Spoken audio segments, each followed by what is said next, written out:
Hey, I'm Pat Porter. I'm the broker for RecLand Realty. Here we talk about the rural real estate business and ideas and information to help you better manage and enjoy your own property.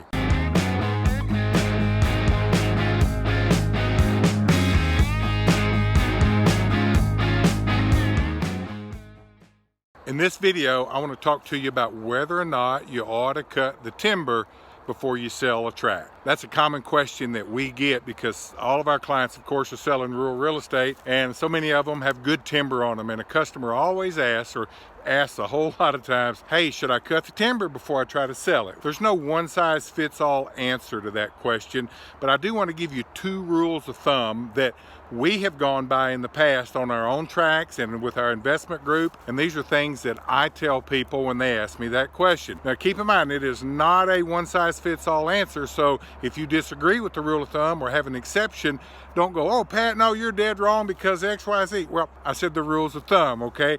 Every situation is going to be a little bit different, but these are two guiding principles that I go by. Number one, if the tract's best use is purely recreational hunting tract and it's got a lot of timber value on it, cut the timber. That timber is worth something on the stump. That oak tree right there, it's got a lot of value, and this tract that I'm on right here is loaded with a lot of volume of saw timber. That's dollars standing on the stump right there. Your typical recreational buyer is not going to be interested in owning that tree on the stump. He wants to own this ground where it is so that he can hunt on it, and he wants to be able to typically get it as cheaply as possible. So you could come in and take that money off the stump, cut the timber, put that money in your pocket, and still sell this property, and it's not going to hurt the recreational buyer.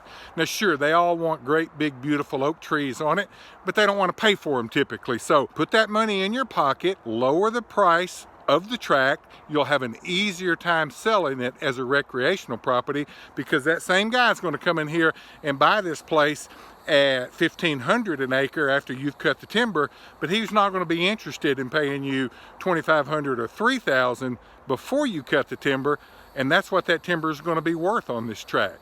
Sure, he could cut the timber himself, but people just don't always understand how to do that. They don't understand the complexity of that.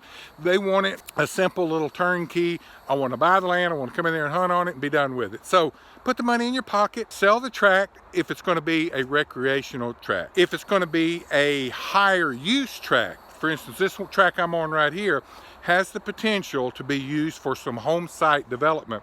That's going to run the price way up per acre anyway on this tract. Leave the timber. You can come and cut it, but then you're going to take away a little of the aesthetic beauty of the tract, a little of the appeal for a developer, and he's already going to be paying you top dollar for this tract anyway because it's got a higher and better use. So I think you're nibbling around the edges if you try to cut the timber and then sell it as a development tract.